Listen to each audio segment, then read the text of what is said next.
अगला क्वेश्चन आता है बेटा हमारे पास 2.11 11th क्वेश्चन की बात चलेगी। क्वेश्चन कह रहा है conductivity of 0.00214 molar acetic acid is 7.896 10 to the power minus 5 siemens per centimetre. Calculate its molar conductivity. Limiting molar conductivity दी हुई है आपको और आपको डिसोसिएशन कांस्टेंट निकालना है। तो सबसे पहले जो गिवन चीज़ें चलिए वो लिख लेते हैं।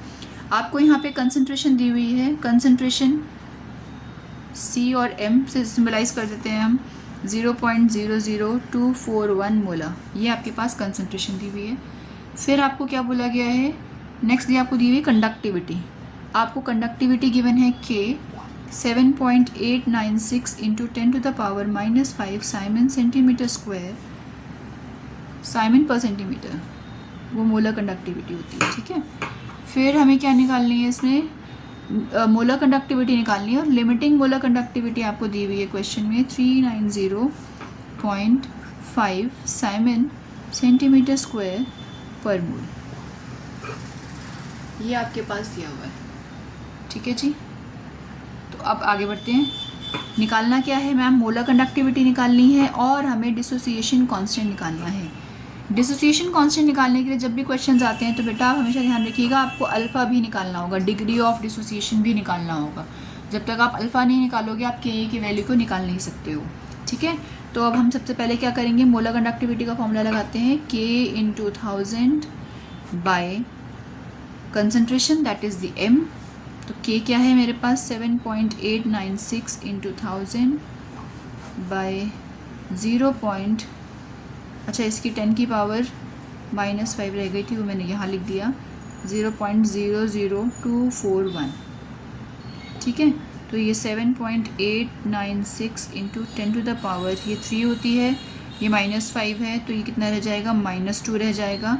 और यहाँ अगर आप देखो तो 1 2 3 4 5 10 to the power ये 5 हो जाएगा, 241। ठीक है जी, और इसको आप सॉल्व करोगे बेटा तो ये आ जाएगा 32.76 साइमन सेंटीमीटर स्क्वायर पर मोल। तो यहाँ से मैंने लिमिट मोलर कंडक्टिविटी फाइंड कर ली है। अब मोलर कंडक्टिविटी यहाँ पे फाइंड हो गई है। अब हमें क्या निकालना है, Ka। मैंने कहा Ka के लिए आपको सबसे पहले क्या फाइंड करना पड़ेगा, आपको अल्फ़ा फाइंड करना पड़ेगा। तो अल्फ़ा क्या है, डिग्री ऑफ डिसोसिएशन। तो अल्फ़ा कैसे निकालते हैं, molar conductivity by limiting molar conductivity. तो आपने मोलर कंडक्टिविटी की वैल्यू को पुट किया, मोलर कंडक्टिविटी कितनी आई है मैम, 32.76 आई है। और लिमिटिंग मोलर कंडक्टिविटी कितनी दी हुई है क्वेश्चन में, 390.5। ठीक है जी, तो यहाँ से मेरे पास जो अल्फ़ा की वैल्यू आ गई सॉल्व करने पर वो आएगी 8.4 into 10 to the power -2, that means 0.084। ये मेरे पास अल्फ़ा आ गया, अल्फ़ा इज़ 0.084, ये अल्फ़ा की वैल्यू आ गई। अब मुझे निकालना है Ka क्या होता है, C alpha square by 1 minus alpha. ठीक है जी, तो देखिए क्वेश्चन इस तरह के जो होते हैं ना, ये लेंदी क्वेश्चंस होते हैं और सिंपल चलना होता है बस। सब हमारा मैक्सिमम टाइम कहाँ जाता है, हमारा टाइम जाता है बेटा कैलकुलेशन में।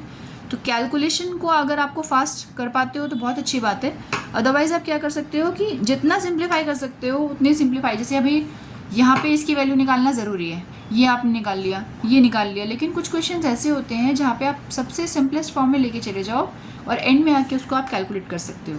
अदरवाइज़ क्या होगा, आप एक ही क्वेश्चन पर अटके रह जाओगे और बाकी पेपर आपका रह जाएगा।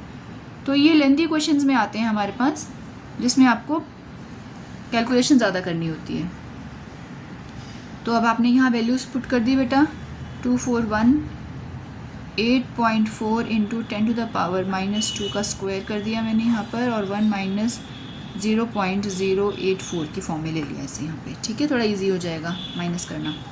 सॉल्व करोगे बेटा यहाँ से आप, तो आपको वैल्यू जो मिलनी चाहिए वो आएगी 1.86 10 to the power -5। ये आपकी बेटा Ka की वैल्यू आएगी यहाँ पर। ठीक है, ज़रूरी नहीं है कि एग्जैक्ट यही आनी चाहिए, अगर आप इसके आसपास भी पहुँच जाते हैं डेसिमल के बाद, आपको मान लो कि आपका 1.80 आ रहा है या 83 आ रहा है तो आपका वो ओके माना जाएगा। लेकिन मेन कंसर्न ये है कि आपका कैलकुलेशन मतलब आपके स्टेप वाइज ठीक होने चाहिए, है ना। चलिए अगले क्वेश्चन की तरफ चलते हैं।